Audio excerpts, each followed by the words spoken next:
नमस्कार दोस्तों, स्वागत है आपका हमारे YouTube चैनल @KVS ज्ञान पर, जिसमें हम रोज़ाना देखते हैं फिजिक्स से संबंधित 15 क्वेश्चंस की टेस्ट सीरीज और इन 15 क्वेश्चंस का आपको जवाब देना होता है। तो आज की टेस्ट सीरीज शुरू करने से पहले यदि आप हमारे चैनल पर नए हैं तो हमारे चैनल को सब्सक्राइब कर लें और बेल आइकन को प्रेस कर लें ताकि आपको आने वाले नोटिफिकेशन मिल सके। तो चलो स्टार्ट करते हैं आज की क्विज का पहला क्वेश्चन। आज का हमारा पहला प्रश्न है, अगर लोलक घड़ी को चंद्रमा पर ले जाएं तो क्या होगा। 4 ऑप्शन है आपके सामने। पहला है आवर्तकाल घट जाएगा, दूसरा है आवर्तकाल बढ़ जाएगा, तीसरा है आवर्तकाल शून्य हो जाएगा और चौथा है आवर्तकाल समान रहेगा। आपको बताना है सही आंसर क्या है। तो देखिए, इसका सही आंसर है ऑप्शन बी, आवर्तकाल बढ़ जाएगा। रीज़न क्या है? क्योंकि आवर्तकाल होता है प्रोपोर्शनल टू √L/G। ठीक, अब चंद्रमा पर जो गुरुत्वीय त्वरण होता है वो पृथ्वी के गुरुत्वीय त्वरण का 1/6 भाग होता है। इसका मतलब चंद्रमा पर गुरुत्वीय त्वरण का मान क्या हो गया? कम हो गया। और जब गुरुत्वीय त्वरण घटेगा तो आवर्तकाल बढ़ेगा, और आवर्तकाल बढ़ेगा इसका मतलब जो हमारी घड़ी है वो क्या हो जाएगी? सुस्त हो जाएगी। ठीक, अगला प्रश्न है हमारा, किसी वस्तु को किस कोण से फेंका जाए कि वह अधिकतम दूरी तय करे। पहला ऑप्शन है 45 डिग्री, दूसरा ऑप्शन है 90 डिग्री, तीसरा ऑप्शन है 180 डिग्री और चौथा ऑप्शन है 60 डिग्री। आपको बताना है सही आंसर क्या है। तो देखिए, इसका सही आंसर है ऑप्शन ए, 45 डिग्री। यानी कि यदि कोई वस्तु को यहाँ पर स्थित हो और इसको हम फेंके और ये वापस क्या है? धरातल पर, तो जो अधिकतम दूरी तय करेगी, यानी कि ये वाली जो दूरी होगी अधिकतम दूरी, ये कब तय करेगी? जबकि इनके मध्य बनने वाला कोण कितना होगा? 45 डिग्री का। ठीक है, अगला है क्वेश्चन नंबर 3, मृगमरीचिका दिखाई देने का क्या कारण है। 4 ऑप्शन है आपके सामने। पहला है अपवर्तन, दूसरा है परावर्तन, तीसरा है पूर्णांतरिक परावर्तन और चौथा है व्यतिकरण। आपको बताना है सही आंसर क्या है। तो देखिए, इसका सही आंसर है हमारा ऑप्शन सी, पूर्ण आंतरिक परावर्तन। यानी कि पूर्ण आंतरिक परावर्तन एक ऐसी घटना है जिसके कारण हमको मृगमरीचिका दिखाई देती है। अब मृगमरीचिका का मतलब क्या होता है? मृगमरीचिका का मतलब होता है गर्मी के दिनों में जो रेगिस्तान की रेत है वो गर्म हो जाती है, और गर्म होने के कारण दूर से अगर हम देखें तो हमें ऐसा लगता है कि वहाँ पर पानी हो। इसके अलावा जो खाली सड़कें होती हैं, गर्मी के दिनों में जब जा रहे होते हैं हम, तब जो खाली सड़कें होती हैं वो भी ऐसी लगती है दूर से जैसे कि वहाँ पर क्या हो? पानी हो। तो ये जो भ्रम पैदा होता है, ये जो पानी दिखाई देने का भ्रम पैदा होता है, वही हमारा क्या कहलाता है? मृगमरीचिका। और ये किसके कारण दिखाई देती है हमको? पूर्ण आंतरिक परावर्तन के कारण। अगला है क्वेश्चन नंबर 4। क्वेश्चन नंबर 4 है हमारा कि वेग समय ग्राफ का ढाल क्या बताता है। पहला है वेग, दूसरा है त्वरण, तीसरा है संवेग, चौथा है चाल। आपको बताना है सही आंसर क्या है। तो देखिए, इसका सही आंसर है ऑप्शन बी, त्वरण। देखिए कैसे, अगर हम वेग और समय में ग्राफ बनाएं और मान लेते हैं हम कि ग्राफ कैसा आता है? सरल रेखा। तो ढाल से मतलब होता है tan थीटा। क्या होता है? tan theta. और tan थीटा हमारा होता है लंब बटे आधार, यानी कि क्या लिखेंगे हम? V/T। V/T, और V/T हमारा क्या बन गया? त्वरण। तो इस तरह से वेग समय ग्राफ का ढाल क्या बताएगा? त्वरण। नेक्स्ट है क्वेश्चन नंबर 5 कि बैल द्वारा गाड़ी खींचने में कौन सा बल लगाया जाता है। पहला है आकर्षण बल, दूसरा है पेशीय बल, तीसरा है घर्षण बल और चौथा है क्रिया बल। आपको बताना है सही आंसर क्या है।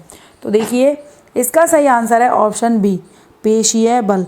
क्योंकि जब बैल गाड़ी को खींचते हैं तो बैल क्या करते हैं? बहुत मेहनत से उस गाड़ी को खींचते हैं, और ऐसे में बैलों के द्वारा कौन सा बल लगता है? पेशीय बल। नेक्स्ट है क्वेश्चन नंबर 6, रेडियो तरंग की तरंग दैर्ध्य मापने वाला उपकरण है। पहला है वेव मीटर, दूसरा है यूडोमीटर, तीसरा है जिंकोग्राफ, चौथा है थर्मोपाइल। आपको बताना है सही आंसर क्या है। तो देखिए, इसका सही आंसर है ऑप्शन ए, वेव मीटर। यानी वेव मीटर के द्वारा रेडियो तरंगों की तरंग दैर्ध्य को मापा जाता है। नेक्स्ट है क्वेश्चन नंबर 7, निम्न में से विस्थापन का कौन सा मान संभव है। 4 ऑप्शन है आपके सामने, इनमें से आपको बताना है कि विस्थापन का कौन सा मान है जो कि संभव है। पहला है 5 मीटर, दूसरा है -5 मीटर, तीसरा है 0 और चौथा है उपरोक्त सभी। आपको बताना है सही आंसर क्या है। तो देखिए इसका सही आंसर है ऑप्शन डी, उपरोक्त सभी। इसका मतलब ये हो गया कि जो हमारा विस्थापन होता है वो पॉजिटिव, नेगेटिव और 0 तीनों ही मान रखता है, यानी कि विस्थापन हमारा धनात्मक भी हो सकता है, ऋणात्मक भी हो सकता है और 0 भी हो सकता है।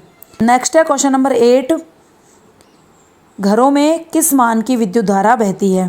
पहला ऑप्शन है 220 वोल्ट 50 हर्ट्ज, दूसरा ऑप्शन है 50 वोल्ट 220 हर्ट्ज, तीसरा ऑप्शन है 220 वोल्ट 220 हर्ट्ज और चौथा है इनमें से कोई नहीं। आपको बताना है सही आंसर क्या है। देखिए ये बहुत ही इंपॉर्टेंट क्वेश्चन है और हम जो इन टेस्ट सीरीज में जितने भी प्रश्न देख रहे हैं सारे ऐसे प्रश्न हैं जो किसी ना किसी एग्जाम्स में आए हुए हैं, और यदि आप लोगों का भी ऑब्जेक्टिव पैटर्न है तो इनमें से कोई ना कोई प्रश्न आपको वहाँ देखने को मिलेगा, इसलिए इन टेस्ट सीरीज को रेगुलर कीजिए। ठीक, तो इसका आंसर है हमारा ऑप्शन ए, 220 वोल्ट 50 हर्ट्ज, यानी कि घरों में जो वोल्टेज आती है उसमें वोल्टेज तो हमारी रहती है 220 और जो आवृत्ति रहती है वो कितनी रहती है 50 हर्ट्ज। तो आप याद रखेंगे, कई बार इस क्वेश्चन को अलग से पूछ लिया जाता है। तो वोल्टेज तो कितना आएगा 220 और आवृत्ति कितनी आएगी 50 हर्ट्ज। नेक्स्ट है क्वेश्चन नंबर 9, घरों में काम आने वाली MCV का पूरा नाम लिखिए। पहला ऑप्शन है मिनिएचर सर्किट ब्रेकर्स, दूसरा है माइनर सर्किट ब्रेकर्स, तीसरा है मिनी सर्किट ब्रेकर्स और चौथा है उपरोक्त में से कोई नहीं। आपको बताना है सही आंसर क्या है। तो देखिए इसका सही आंसर है option A, miniature circuit breakers. क्या नाम है इसका, मिनिएचर सर्किट ब्रेकर्स, और इसको हिंदी में कहते हैं हम लघु परिपथ विच्छेदक। क्या कहते हैं, लघु परिपथ विच्छेदक। तो आप इसका हिंदी और इंग्लिश दोनों ही नाम याद रखेंगे कि हिंदी में इसको क्या कहते हैं और इंग्लिश में क्या कहते हैं। नेक्स्ट है क्वेश्चन नंबर 10, बहुत ही इंपॉर्टेंट है, कई बार एग्जाम्स में पूछा गया है। 1 AMU के समतुल्य ऊर्जा है। पहला है 931.5 मेगा इलेक्ट्रॉन वोल्ट, दूसरा है 935 मेगा इलेक्ट्रॉन वोल्ट, तीसरा है 200 मेगा इलेक्ट्रॉन वोल्ट और चौथा है उपरोक्त में से कोई नहीं। आपको बताना है सही आंसर क्या है। तो देखिए इसका सही आंसर है option A, 931.5 mega electron volt. यदि ऑप्शन में आपको 931.5 नहीं मिले तो कई बार इसका एवरेज मान 931 मेगा इलेक्ट्रॉन वोल्ट भी दे दिया जाता है। तो ये दोनों ही हमारे सही हैं। नेक्स्ट है क्वेश्चन नंबर 11, ऊष्मीय प्रभाव पर कार्य करने वाला उपकरण कौन सा नहीं है।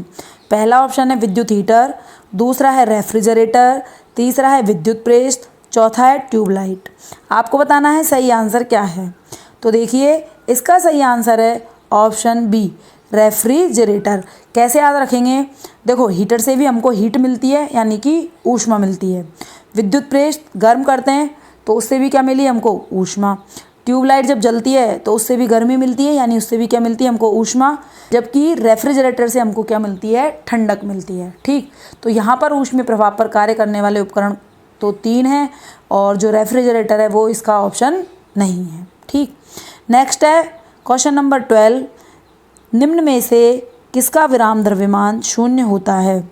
पहला ऑप्शन है न्यूट्रॉन, दूसरा ऑप्शन है प्रोटॉन, तीसरा है फोटॉन और चौथा है मैसॉन। आपको बताना है सही आंसर क्या है। तो देखिए इसका सही आंसर है ऑप्शन सी, फोटॉन। फोटॉन क्या है, एक प्रकाश का क्वांटा है जिसको लिखते हैं हम hν से। ठीक, और ये क्या होता है, इसका विराम द्रव्यमान क्या होता है, 0 होता है, इसलिए इसका जो सही आंसर है वो क्या आएगा हमारा ऑप्शन सी। जबकि न्यूट्रॉन, प्रोटॉन, मैसॉन तीनों ही ऐसे कण हैं जिनका द्रव्यमान होता है। नेक्स्ट है क्वेश्चन नंबर 13, अच्छा क्वेश्चन है, चाइल्ड लैंग्यूमर नियम का पालन करने वाली युक्ति है। पहला है ट्रायोड वाल्व, दूसरा है साधारण वाल्व, तीसरा है विद्युत हीटर, चौथा है उपरोक्त में से कोई नहीं। आपको बताना है सही आंसर क्या है। तो देखिए इसका सही आंसर है option A, triode valve. Triode valve एक ऐसी युक्ति है जो चाइल्ड लैंगमोर नियम का पालन करती है। तो ध्यान रखना है, ऐसी युक्तियाँ जो ओम के नियम का पालन नहीं करती, किसके नियम का, ओम के नियम का, वे युक्तियाँ किसका पालन करेंगी, चाइल्ड लैंगमोर नियम का। ठीक, तो जो ट्रायोड वाल्व हमारा है वो ओम के नियम का पालन नहीं करता, इसलिए वो किसका पालन करता है? चाइल्ड लैंगमूर नियम का। नेक्स्ट है क्वेश्चन नंबर 14, निम्न में से प्राथमिक सेल है। आपको छांटना है 4 ऑप्शन में से कि प्राथमिक सेल कौन सा है। पहला है डैनियल सेल, दूसरा है शुष्क सेल, तीसरा है वोल्टीय सेल, चौथा है उपरोक्त सभी। आपको बताना है सही आंसर क्या है। तो देखिए इसका सही आंसर है ऑप्शन डी, उपरोक्त सभी। यानी कि जो ये तीनों सेल है डैनियल, वोल्टीय और शुष्क, तीनों ही हमारे क्या हैं? प्राइमरी सेल हैं। आज की क्विज का लास्ट प्रश्न है हमारा क्वेश्चन नंबर 15, विद्युत विभव किस प्रकार की भौतिक राशि है? पहला है अदिश राशि, दूसरा है सदिश राशि, तीसरा है प्रदिश राशि और चौथा है उपरोक्त सभी। आपको बताना है सही आंसर क्या है। तो देखिए इसका सही आंसर है ऑप्शन ए, अदिश राशि। यानी कि जो विद्युत विभव होता है उसकी कोई दिशा नहीं होती। ठीक है, तो इसलिए ये किस में आता है? हमारा अदिश राशि में आता है। तो इस तरह से आज की क्विज हमारी कंप्लीट हो गई। आपने कितना स्कोर किया है कमेंट सेक्शन में कमेंट करके ज़रूर बताएं। कल फिर मिलते हैं एक नई क्विज के साथ, तब तक के लिए टेक केयर, बाय बाय।